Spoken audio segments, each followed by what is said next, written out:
What if I told you 3 out of 5 American workers are now afraid to go to work and most of them are completely legal? Why are union leaders getting arrested for just watching immigration raids? And how do we get to the point where showing up to work feels like walking into a potential war zone?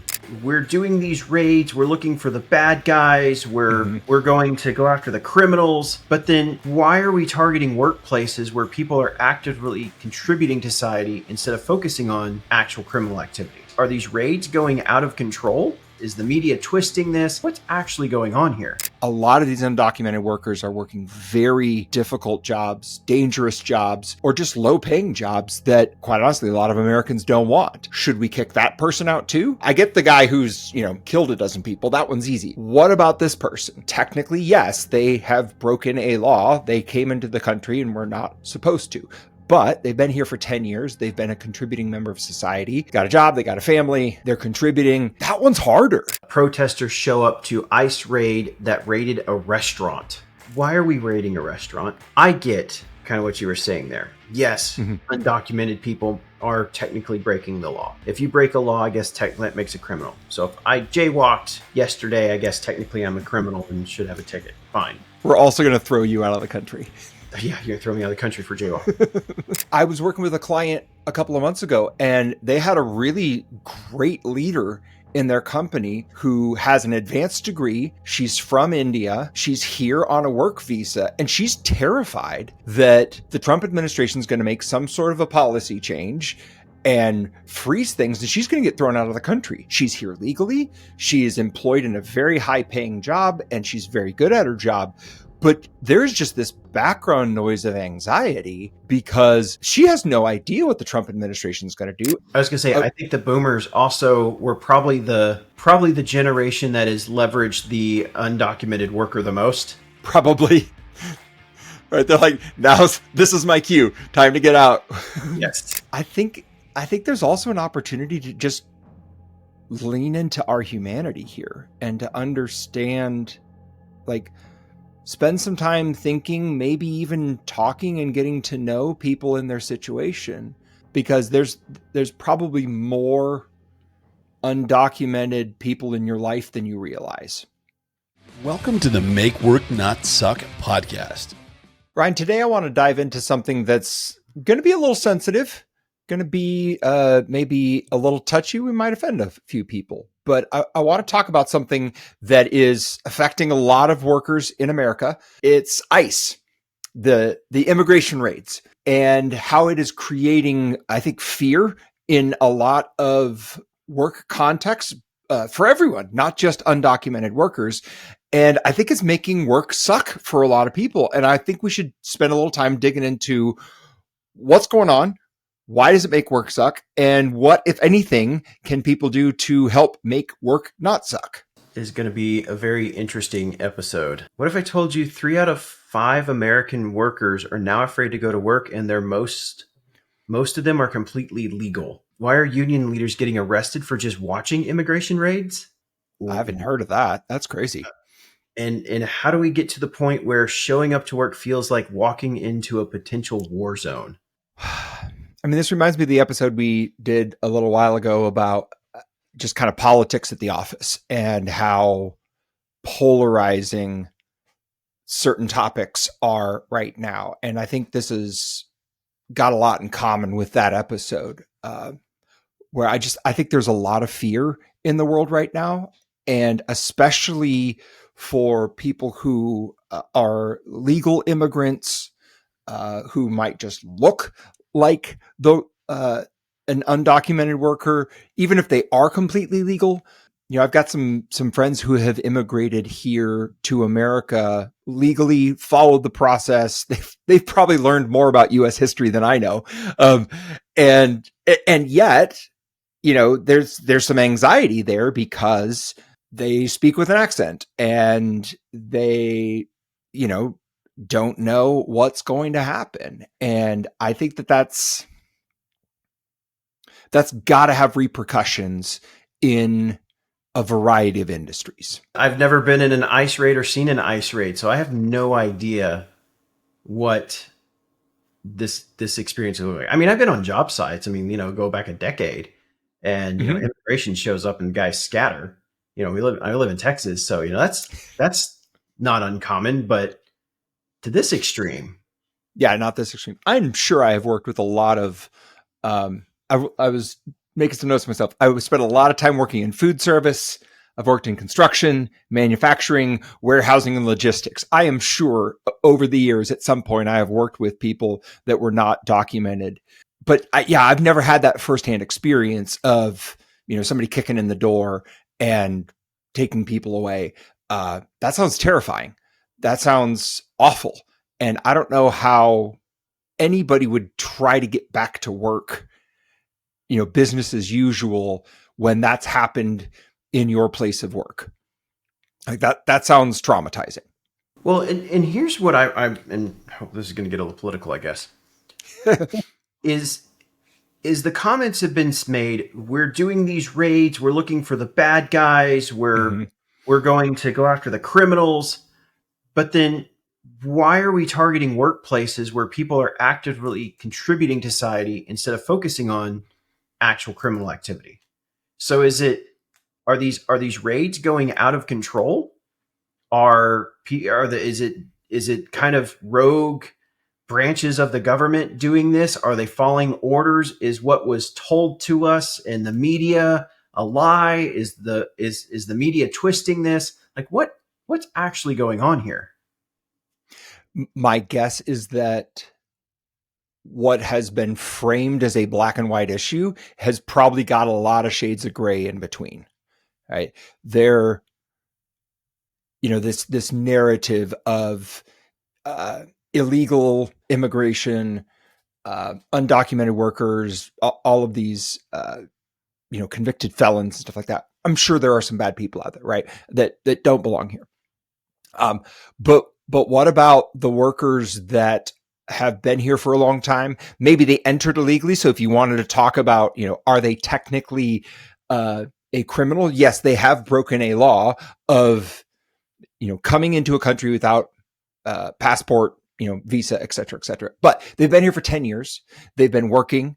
They've been contributing to society. They've been, purchasing goods and services. They've got a job doing something that, there's a lot of people here in the States wouldn't do. A lot of these undocumented workers are working very difficult jobs, dangerous jobs, or just low paying jobs that, quite honestly, a lot of Americans don't want. And so should we kick that person out too? I get the guy who's, killed a dozen people. That one's easy. What about this person? Technically, yes, they have broken a law. They came into the country and were not supposed to, but they've been here for 10 years. They've been a contributing member of society. Got a job. They got a family. They're contributing. That one's harder. And I think the narrative, right, the Twitter sphere or the X sphere, whatever we want to call that, right, with 140 characters, you can't handle nuance, right? You've got to be like, they're all awful people. And I just don't think that that's really what's going on here, but we don't have the ability to have those more nuanced dialogues as a society. And so I think there's a lot of good people that are getting swept up into this because we're not able to have a more subtle conversation. So while you were explaining that, I pulled up a news article. Okay. And the headline said, protesters show up to ICE raid that raided a restaurant. Ooh. What? Why are we raiding a restaurant? Let me, and I get kind of what you were saying there. Yes, undocumented people are technically breaking the law. If you break a law, I guess that makes a criminal. So if I jaywalked yesterday, I guess technically I'm a criminal and should have a ticket. Fine. We're also going to throw you out of the country. But what? Yeah, you're going to throw me out of the country for jaywalking. But I think there's a level of, like, shouldn't you be going after the employers that are employing illegal undocumented workers, I guess is what we're calling them? And shouldn't these raids, instead of going after the individuals, shouldn't you be going after the business owner But I also think there's got to be programs, and I know there are a few, and don't get me wrong, they're very complicated, very complex, involve Mhm. lawyers. But I know of a couple of companies that if you go into these programs and you start the documentation process, then you're in the system. Now, it may Mhm. take 3 to 5 years for you to get through the system, but at least you've started the process and that protects you from Right. deportation versus just everybody sweeping it under the rug. And I think that's what Mhm. we're seeing is there's a lot of sweeping it under the rug. And I guess, well, if you're undocumented, they're going to get you and go after the business owner. I don't know. This just doesn't seem to make sense to me. Yeah, I know that there is some liability to the business owner. I don't know what the protections are there, right? Like how much rigor does is how much is the onus on the employer to look for those documents, to ask for those documents, to assure they're valid, versus just saying, "Hey, if you're legal, raise your hand if you're not supposed to be here." Nobody raised their hand. Okay, so we're good. Uh, I don't know. It probably varies by state, but I do think that it's an interesting thought experiment to start working through all these essential businesses, right? You think about restaurants, construction, um, lawn care, a lot of hospitality, the people who clean your hotel rooms, like a lot of those jobs are being filled by undocumented laborers because a lot of Americans don't want that job and that job needs to be done. And so what happens if you get rid of all of these undocumented workers? There's just this vacuum in several industries that I can just think of off the top of my head. So what happens next? What's the second order, third order effects of that? Well, I mean, if we go from the work suck perspective, right?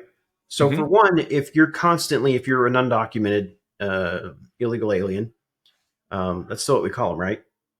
Or do we have a new term? Undocumented worker, I Undocumented don't worker. know Okay, what the appropriate term is. I feel like this term has changed recently. I can see how showing up to work could be stressful because you have no idea if your work is going to be rated. You're constantly looking over your shoulder, which probably contributes to a lack of performance Mm-hmm. because you're looking over your shoulder. You're worrying about you're not focusing on the job. You may be prone to make mistakes, so that could make work suck. I Mm-hmm. think on the other side is if those people that are doing the work are all of a sudden not there the next day, I bet the business still expects somebody to pick up that workload. They're not just going to Yeah, shut the doors. right. So it's creating disruption. It's creating extra work for those that are, US citizens or documented. It's creating angst for those that are not. And to your I think point, but it's also creating angst for those that are.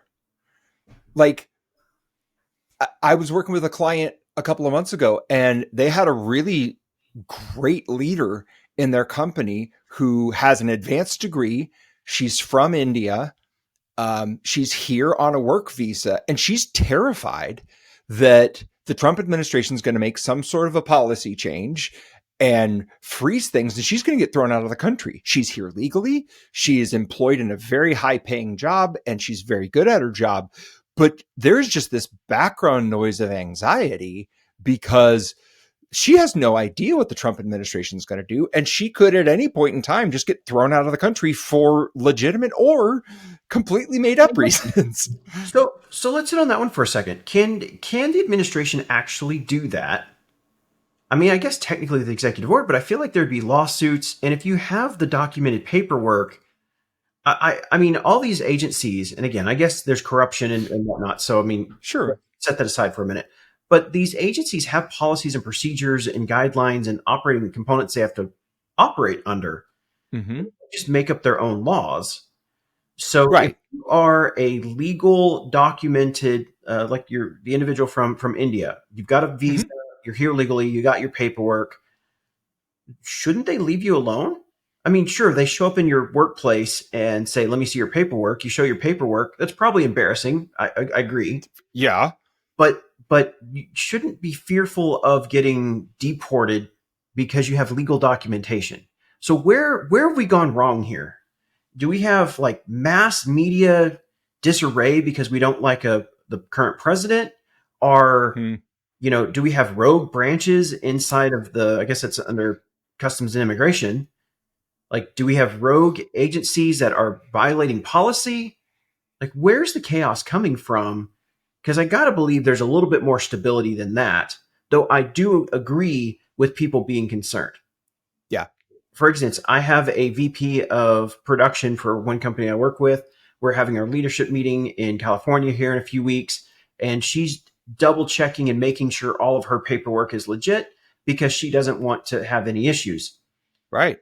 So, but again, taking the steps, making sure the visa's good, following through. I don't think that's the things they're looking for. I mean, especially when you're going to come in through an international airport. Like, I'm not hearing of raids of people landing in America and instantly getting deported. So where's this going wrong? I mean, don't get me wrong. I know it's going wrong, but how I'm does sure it is. this obscure level? Yeah, I don't know. I don't trust the government to get things perfectly correct. Uh, and so, even if they nail it 99 out of 100 times, that for that one person who gets caught in the wrong place at the wrong time without their paperwork, like their life, that's going to really suck for them. Um, and that's unfortunate that that's probably happened and probably is going to happen. And so that's more of where my thinking is that's more the line of my thinking is like, they're not perfect. I'm not saying they're doing it on purpose, but nobody's perfect. And they're moving really quickly. And I know I would be anxious if people who look like me, people who talk like me, people who live near me, like whatever that association is, if they're all being targeted, it's not hard to think that I could get caught up in that, even if I'm allowed to be here legally. And that just creates a context of anxiety that you're just going to take with you everywhere you go. And that's going to impact your work and your family. And it just sounds awful. All right, so I have a question for you. All right. There's what, roughly 300 million Americans, or we? How many Americans are there right now? 350. Depends on whether or not you count the illegal. All right, so the U.S. Census Bureau in 2025, 341,941,000 people, so 342 million people. Mm-hmm. In 2025, now this is ice.gov/statistics. Okay. Looks like a Power BI dashboard that's in somewhat real time manner. Fiscal year 2025, there have been 26,606 arrests. It's a pretty small number. So that's where I'm going through, like, what's really happening? Because are we making work suck because we're putting a bunch of stuff out in the media and it makes it sound like we're doing these tens of thousands of people at once? Or is it like, again, this I don't know. I don't trust this stat board, but I'm looking at it right now and I'm questioning it, right? I mean, in these geographical areas, like in this area of responsibility, I guess these are geographical areas across the nation. The Dallas AOR, as it's called, has had 2,500 arrests in the fiscal year 2025. In the Houston area, which covers parts of San Antonio, or no, sorry, San Antonio's got its own. You're talking 2,600. San Antonio's got 1,400. And so but Houston's got 10 million people in it. Right. So I know there are way more undocumented individuals in these three areas I just listed off. And you're talking 25, so 4,500 arrests have been made in about a 30 million people population area. Yeah, that's a rounding error. Right. So that's where it's like, are these stats behind, and we're about to see a big increase. And I'll, be checking this over the next couple of weeks and see if it does. Spike up. But I can do some interesting stats here. I have I can filter this list by criminal convictions, pending criminal charges, and other immigration violators. So I'm going to take out the other violators. Okay. Just have pending criminal charges or criminal convictions. So the number is 26,606 for the entire U.S. for the fiscal year 2025. It's a government dashboard, so it's going to take about 30 seconds. Sure, of course it will. It's interesting that you bring this up while you're running your Power BI. Because I asked Tom, our producer, when we recorded last, I said, hey, he lives in LA. And I was like, hey, is everything okay? Are you guys safe? Because everything I'm seeing on the news is that, the whole city of Los Angeles is on fire. And there's riots everywhere. And his comment was, oh no, that's just like this little small part over there. And it's not a big deal. And I was like, that is not what I'm hearing. Like everybody's like, this is the apocalypse. And it's, everybody head for the hills because all the cities are going to become, what was the purge? Yes, the purge has begun, and yet somebody who lives there in LA is like, oh no, it's not that big of a deal. It's just this little part over here, and so it makes me wonder how much the media is telling us the truth in terms of the magnitude of what's actually going on here. Okay, do you remember the number I told you just a minute ago? 26,000.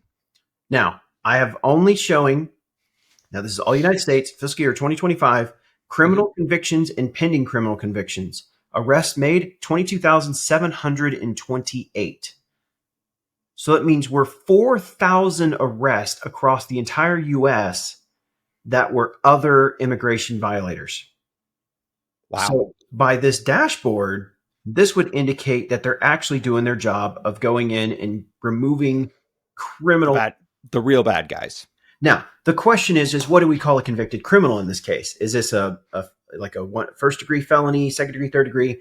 Is this murderous, rapist, or is this like guy that had drugs on him and got a drug possession charge? Sure. So, again, I don't think we'll ever get the truth on all those details. Unpaid parking tickets. But I think unpaid parking tickets, that'd be ridiculous. It goes to show, like you said, people that are documented or people that work in a field that has predominantly, undocumented, trying to become documented, whatever it may be, it's creating a lot of angst. I mean, we had two examples of what we work with, and both of them are, legal, and it's stressing them out. Mm-hmm. So we're literally making work suck because of, we don't know, media hype or bad policy. Yeah. Or bad implementation of policy. Yep. So here's another. We'll go to the media side of this. This is on a NBC site, NBC News. So apparently there's a report that threatened to fire leaders of field offices. This is ICE. Threatened to fire field officers that posted the bottom 10% of arrest numbers. So if your field office was in the lower 10% of arrest numbers monthly, then you could be replaced. Talk about making work suck. Oof. Is now your job is to enforce these raids or you're fired. Now, I don't know how true this is. This is saying, someone pushed this information out there. It was, someone picked it up. I haven't read the full article to the extent, but they're talking about now that they're including more than 5,000 personnel from immigration and 21,000 National Guard troops to enforce these raids. Plan is calling for 3,000 ICE agents, including 1,800 from Homeland Security. So what happens in these industries? You think construction, food service, hospitality, manufacturing, a lot of food processing. I mean, these are not sexy jobs. These people are working very hard for probably not a ton of money. And if Americans aren't willing to do the jobs and undocumented workers are, and then you kick out the undocumented workers, do these industries just collapse? Do you have to start raising the rate that you pay to attract workers? You have to start paying more, I'm guessing. I guess. I mean, this is where I get crossed because, again, looking at that dashboard, it seems like it's not as bad as again, like you said, it's a rounding error if this dashboard is correct. Mhm. I also know companies that work with, actually, there's a law firm that I know that I've worked with that they specialize in immigration law and getting undocumented workers, and they predominantly work in landscaping and construction, etc., businesses that predominantly had undocumented workers, and they have programs that help them get through the process. This company's been going gangbusters for the past several years for I bet. people because they broke. Several years ago, they started cracking down on the employers. That's the E-Verify system that's been out for years. They've been cracking down on the employer side for many years. At least a decade that I can remember. Yeah. And so I know that it's gotten hotter and hotter and hotter on the employer side, that a lot of these people are going, I will bite the bullet and get my people in this program because it will put me clean and clear as an employer. It gets them in the federal tax system and where they should be. I feel like what should be happening now is just more, the government should be helping those companies, almost like I was in Indiana this past weekend, Mhm. and I'm going to butcher this because it's like the lifeline law. I'm probably butchering it, but the law states if you are under the influence of alcohol or drug or something, and you help somebody get medical attention that has that's maybe consumed way too much alcohol, alcohol poisoning, they're on the verge of dying, or they've overdosed or something like that. If you get them help, then you are immune from getting in trouble yourself, because it's valuing saving the life. They want people to save the life, as opposed to, I'm afraid of getting in trouble, so I'm not going to call the cops because I'll get in trouble if I try to save this person. Oh, okay. So it's kind of a Good Samaritan. Good Samaritan, yes. And it kind of law. Yes, you will not be punished if you get medical attention for an individual that is Right. In a serious health crisis. right. I feel like programs like that, like raise your hand and jump in line in this program and get your undocumented workers documented. Yeah, but there's a level of you're assuming a level of trust there that I think a lot of people don't have. Raise your hand if you're an illegal immigrant, and we'll put you in the process to become, a naturalized citizen. Well, I know. I would be really curious how many people would raise their hand. Well, I think this would be from the employer standpoint, less from the employee standpoint. But I think that's like, we need extra things like that to solve this problem.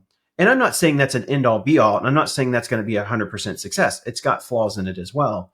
But I think it's things like that need to, partnerships that need to happen with industry.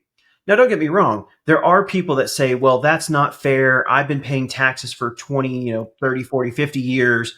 They shouldn't just get a free pass and not pay taxes. And they should pay back taxes. They should be deported. Again, I get the right as an American citizen to,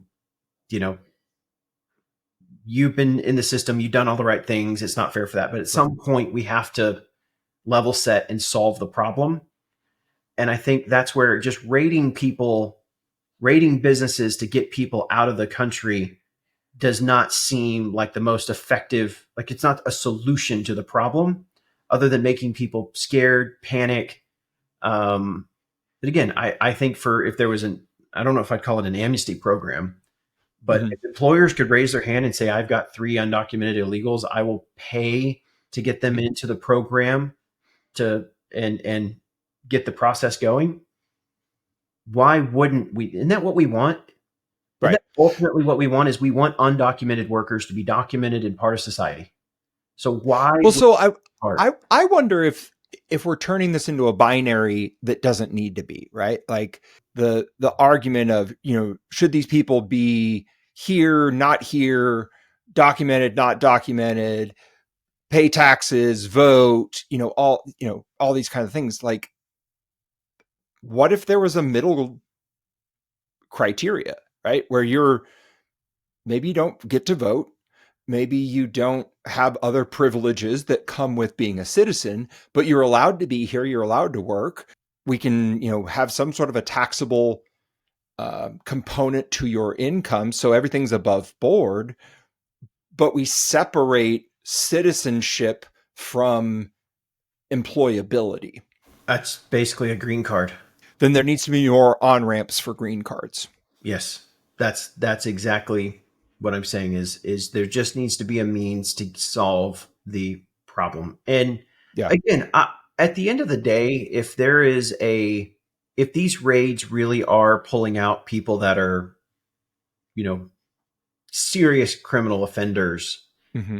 and I don't know. I guess this is my ignorance coming through here. If there's a guy working in a restaurant that was a serial killer that, has found Jesus and, a good Samaritan now, like I find that really hard to believe that he's working, at a restaurant and, ICE comes in and raids and grabs him. Like that just doesn't sound like the scenario. I mean, I'm sure statistically there's one or two in 8 billion people, but I don't know, just something doesn't smell right in this whole thing. And we're just creating too much angst at work. We're creating too much policy and procedures in organizations. We're putting more HR policy in place to protect against this. We're making, HR departments' jobs harder. We're making it, like you said, we're potentially increasing costs of labor. Like we're just making everything worse. Right. I do think some of this is a shock and awe strategy. I think a couple of true stories that get out of, people kicking in the door of a restaurant and taking out the fry guy because he's an illegal immigrant. Like a couple of those stories get out, and the people who don't belong here probably start thinking twice about whether or not they want to stay. And I'm sure that's part of the strategy is you just kind of make a couple of statement moves, and some people begin to just self-select out. I think the consequence, whether it's intended or unintended, is that there's a lot of other people who get anxious too. I think you're right. I think that on a percentage basis, the number of arrests seems to be pretty small relative to the size of the population. So this is not happening every day, everywhere, but it's happening enough that it's rattling people. Let's talk about this from a generational perspective. That's always an interesting lens to look at things through. Different generations tend to have different views on immigration, workplace rights, fair treatment of workers. How do you think the boomers think about this? Oh, well, I think they're the generation that I've paid taxes. I've worked hard all my life. Why do they get a free pass? Yeah. I think, and I think a lot of them are in retirement age, probably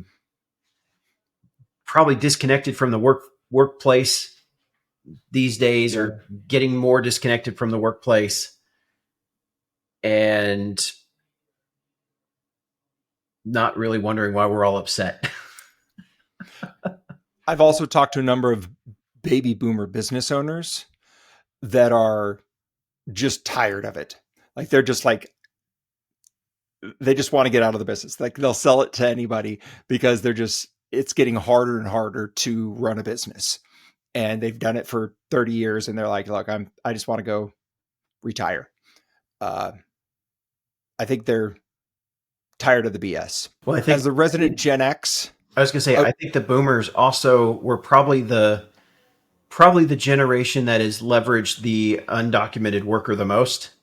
Probably. Right. They're like, this is my cue. Time to get out. Yes. All right. So as the resident Gen Xer, how do Gen Xers balance, kind of the corporate liability? A lot of these people are in management roles now. They're kind of in the prime of their career. How do you balance that versus human decency? I think this is a really difficult topic for Gen Xers who are in these leadership roles. They're older, so they're in their 40s. They more than likely have family, people depending on them. So they've got that, maybe a little bit more of that human element of thinking about more than just themselves.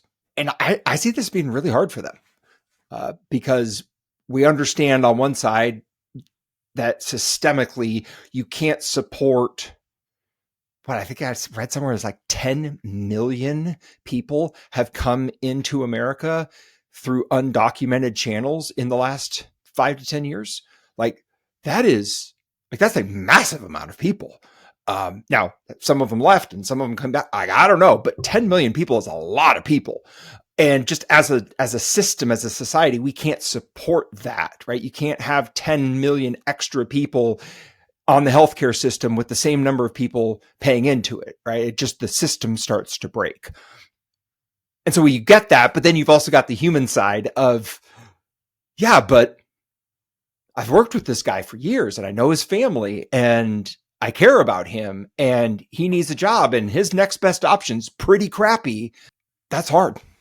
Yeah. And I think when you start looking at the millennial side, it's like, can we just solve this problem?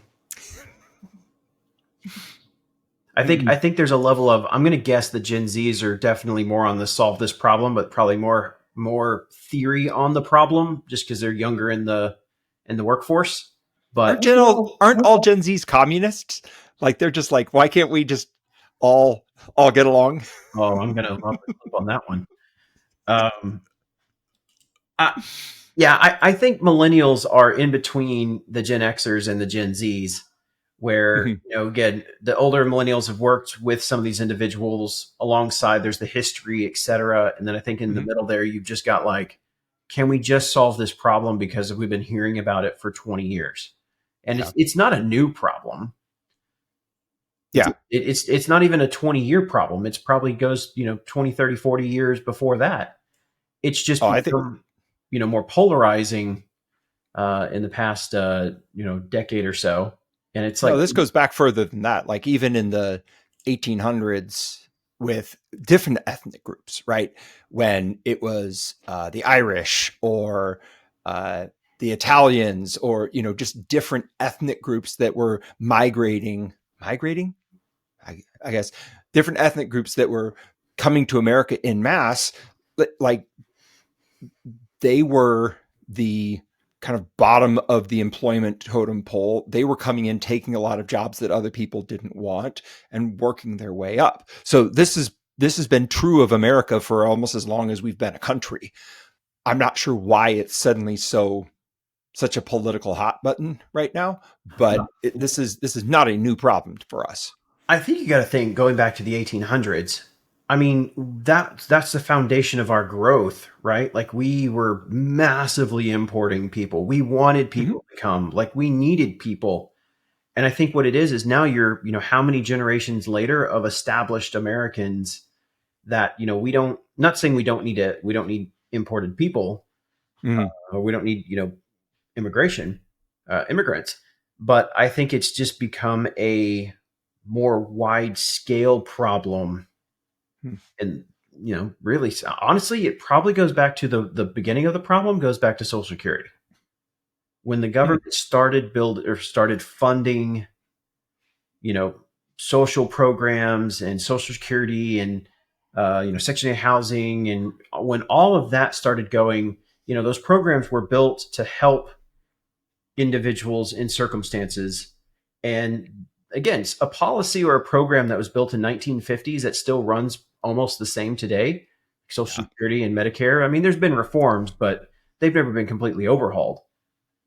I think that's when I don't say that's when the problem started, but when those programs were introduced, the problem is compounded. And now when you look at the national debt, when you look at the services, the amount of money we're spending on these programs, taxpayers are fed up. And so I think we've just reached a tipping point where you've got frustrated taxpayers. But you need a solution that is humane. Yeah. All right. So how do we improve it? What would be some, I mean, this is complex, right? So there's not going to be point solutions. We're going to need systemic solutions, systemic changes that could address some of the immigration issues without terrorizing workers across industries.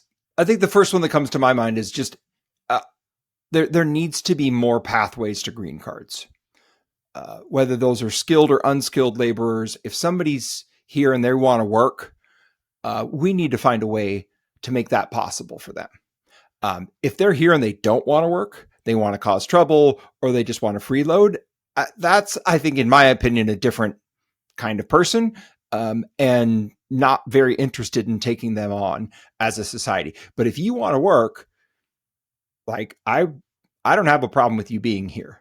Now, should you vote? Should you, be able to take Social Security and get health insurance and all that? Complicated. Probably not, in my opinion. But I think we need to have, there's too many jobs that need to be done and not enough people to do them. I think there needs to be pathways for people who want to work to do so legally, but independent of the broader political consequences. That's my first recommendation. I don't know if I really have a good recommendation. We can't control what the government's doing, and we can't predict what they're going to do or how it's going to change. I think if you're an employer, the best thing you can do is look for one of these programs that I mentioned. I wish I knew the name of the program better. But I think the best you can do is just try to get your people in the program as fast as possible. If you're an individual, try to get on one of those programs as fast as possible. I mean, I think that's always the thing, is if you've got proof that you've started the process, I think you're okay. I'm not a lawyer, so don't take my word for it. Get legal advice somewhere else. But I don't really know what advice we can really give to make it not suck. I think maybe a sanity check, or a calibration of, like, if you look at the numbers here, what's actually happening doesn't match the rhetoric of any news channel, regardless of which channel you watch. Neither of them are telling you the truth, at least based on the data that you were pulling and some data that I'm seeing elsewhere as well. This is not as common as people are making it out to sound. And so I think that hopefully will help a lot of people who are here legally, but do feel anxious, to take a deep breath and realize that that's not as likely as the news makes it feel like it would be. Well, and I want to throw out a few more stats that I found since I've been perusing this website. So for one, the stats I was looking at earlier were arrest. Okay. So that was the arrest. And then there's detentions and there's removals. Now, I'm trying to understand what the definition of a removal is. Does that mean we extradite them, or not extradite them? Do we remove them from the country? Anyways, removals, let's go with that one. So in 2025 fiscal year, other criminality is other immigration violators. So this is not criminals or criminal convictions or pending criminal charges. This is other. 47,879 removals.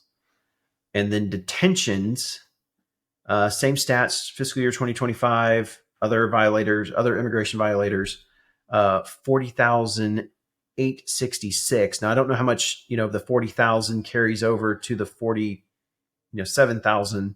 Mm-hmm. So are there 40,000 people currently being detained and 47,000 people that have already been removed?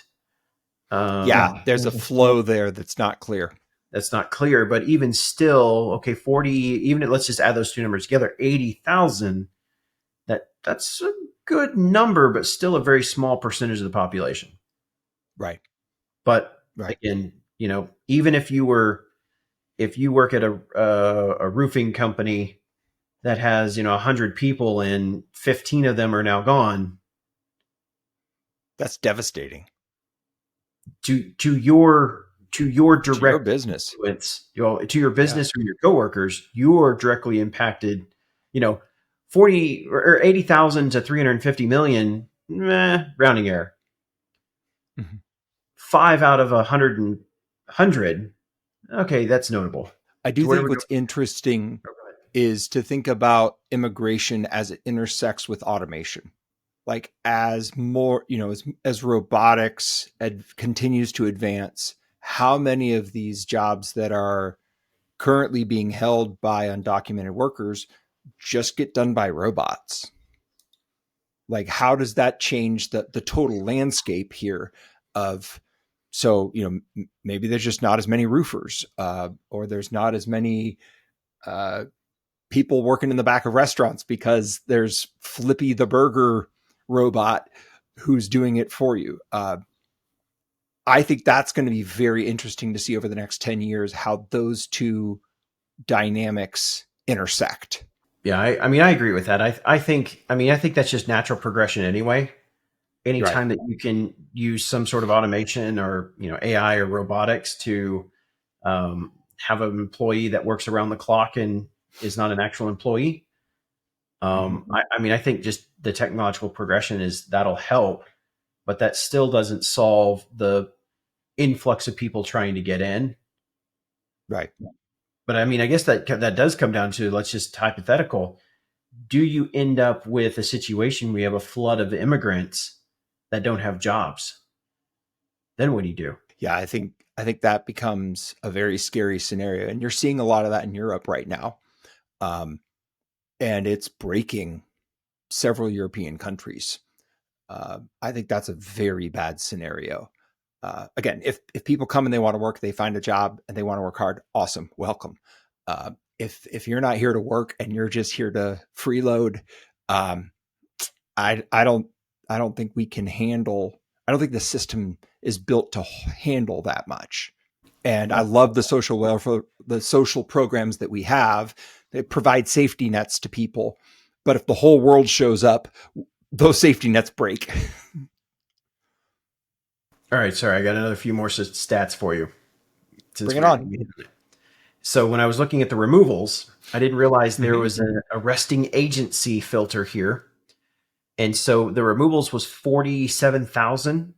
individuals.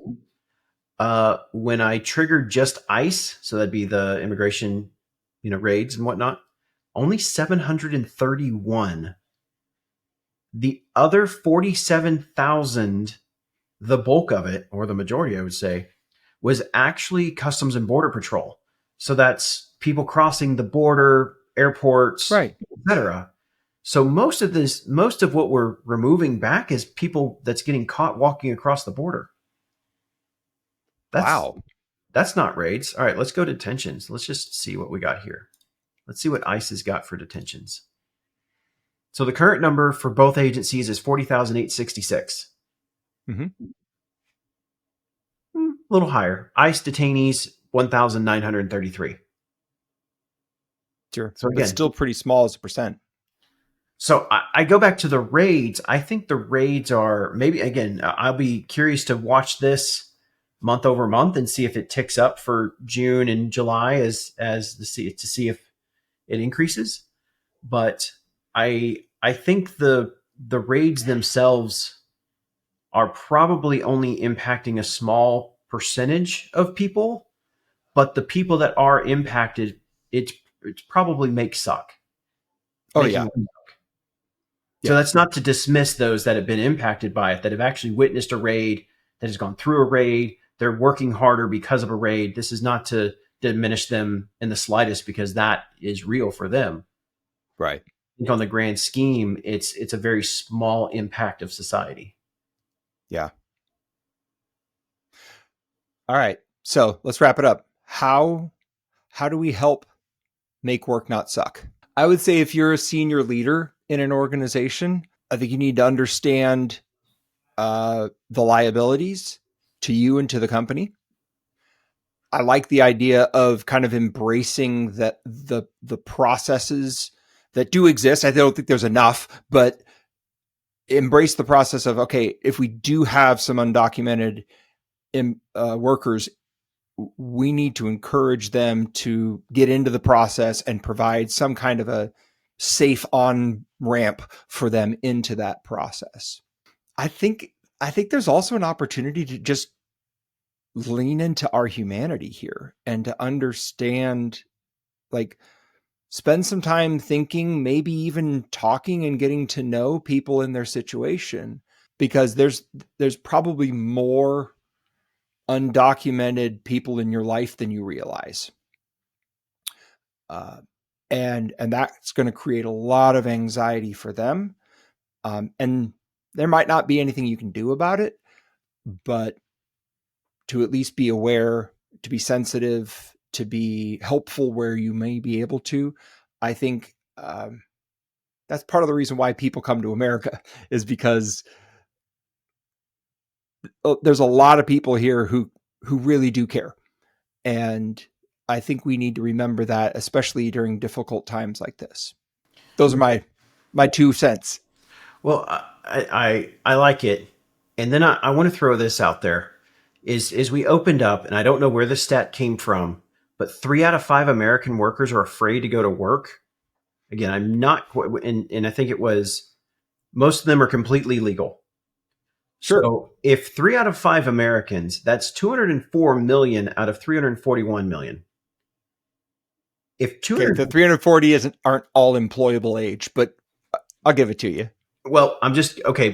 3 out of 5 American workers. I don't know what's the, well, we'll just run with the general stats. There's probably only about 100 million workers out of 340 million. Man, we had a lot of lazy people then. No, it's kids. It's Kids and people elderly. Kids and elderly. Kids, the elderly, active deployed military, people in prison. Like, there's a lot of segmentation there that when you begin to realize how many people are actually employable, it's not as many as you think. So a quick Google, if you want to trust. Mm-hmm. It says as of October of 2024, so stats a little old, there were 161.5 million workers. So if you said 3 out of 5, that's 96 million out of 161 million. Wow. Gosh, that's a big number. So 96 million people fearing for their job right now, according to the stat. When we pulled the ICE dashboard from the government site, showing we were less than 100,000 people actually, and that was assuming the 2 stats go together, and that's we added them together. Right. They don't go together. Yeah, that's worst case scenario. If it's detention and then removals, then it's really closer to 50,000. So why do we have 96 million people fearing for their job right now? I think the big one right now is to help make work not suck, is maybe we need to look at what's actually going on. Yeah. Maybe we should do a little more research. Maybe we should not trust news outlets. Not that I'm like anti-media, but if there really are 100 million people fearing for their jobs, I want for 100,000 people that actually got caught and detained. Yeah, it's like 0.1% of the workforce. So, and I would say as an employer, if all of your people are appropriately documented, everybody's done their E-Verify and I-9s, you're all in complete compliance, even if you are a green card or visa, like I think as an employer you can take steps to ensure people, hey, we have all your documentation. If for any reason whatsoever somebody shows up, we've got your back because we've got good paperwork. That's a good recommendation. That's something that every employer and senior leader should do, is make sure that they've got their documentation ready so that nobody has to be worried about a mistake. Yep. And if you are the employee in this situation, you're the green card or the visa, etc., I think go to your HR department and say, hey, do you have all my paperwork good, up to date? So if something comes up, you can properly defend me, or you can vouch for me. You can make sure I'm clear. And I think that's within your right to request your HR department to make sure that their paperwork is on point. So if anything does come up, because at the end of the day, we cannot control what's going on. Somebody could erroneously walk into an office in a downtown metropolitan area and just start going through the records and start pulling people. We cannot control that. We cannot predict it. I would hope something that stupid will not happen. Yeah. But the best thing you can do is just make sure your documentation is clean and clear and ready, both at home and both at work. And I think if you can at least do that, that's probably the best peace of mind you can have, because to have 100 million people, 96 million people afraid to go to work, even if they're legal, that is the real problem. Yeah. What kind of society have we created? Make Work Not Suck. Our podcast that talks about exactly that. Our process, vision, journey, culture, and results. We present real-world business solutions that make the difference. Our goal is to make work not suck. Hosted by Ryan Hodges, co-host Daniel Steer. Join us each episode and make work not suck.